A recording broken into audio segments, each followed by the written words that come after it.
की नौका द्वारा कई ऋषि मुनि इस भव सागर से पार कर परम सिद्धि को प्राप्त हो गए।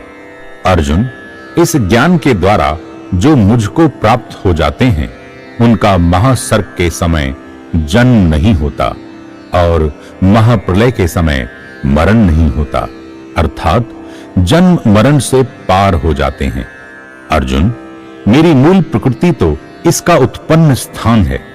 मैं ही जीव रूप से गर्भ स्थापन करता हूं, जिससे संपूर्ण प्राणियों की उत्पत्ति होती है। इसीलिए सब प्राणियों की माता तो यह प्रकृति है और बीज स्थापन करने वाला मैं सबका पिता हूं। अर्जुन, प्रकृति से उत्पन्न तीनों गुण सतोगुण, रजोगुण व तामस, यह ही इस देही यानी आत्मा को इस देह यानी शरीर से बांधते हैं। अर्जुन, सतगुण तो सुख व ज्ञान की आसक्ति से बांधता है। रजोगुण तृष्णा व आशा करके कर्म से बांध देता है और तमोगुण अज्ञान, आलस्य, निंद्रा, प्रमाद से बांध देता है। और अर्जुन, यह गुण समय समय पर एक दूसरे को दबाकर घटते व बढ़ते रहते हैं। अर्जुन, जब मनुष्य में विवेक प्रकट होता है तो वह शुभ कार्यों में लगता है, तो उस समय उसका सतोगुण अधिक होता है।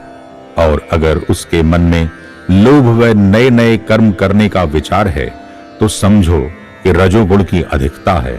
और कामना करने की वृत्ति, आलस्य, प्रमाद है तो उस समय उसमें तमोगुण अधिक है और बाकी गुण दबे हुए हैं।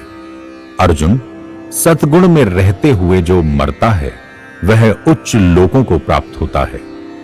रजोगुणी व्यक्ति को मनुष्य योनि में और तमोगुण की अधिकता वाले इससे नीचे मूढ़ योनि में जन्म लेते हैं। अर्जुन, शुभ कर्म का फल तो सात्विक व निर्मल होता है। रजस कर्म का फल दुख का कारण होता है और तामस कर्म का फल अज्ञान व मूर्खता है। अर्जुन, सत्वगुण तो ज्ञान व प्रभु की ओर लेकर जाता है।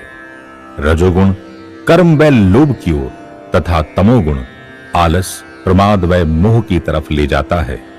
अर्जुन, जब विवेकवान साधक इन तीनों गुणों से ऊपर उठकर यह जान जाता है सब कर्मों के कर्ता यह तीनों ही गुण हैं और गुण ही गुणों में बरत रहे हैं, ऐसा मेरा भक्त मुझको ही प्राप्त हो जाता है, क्योंकि वह तीनों गुणों से परे ऊपर उठकर उनका अतिक्रमण कर जाता है।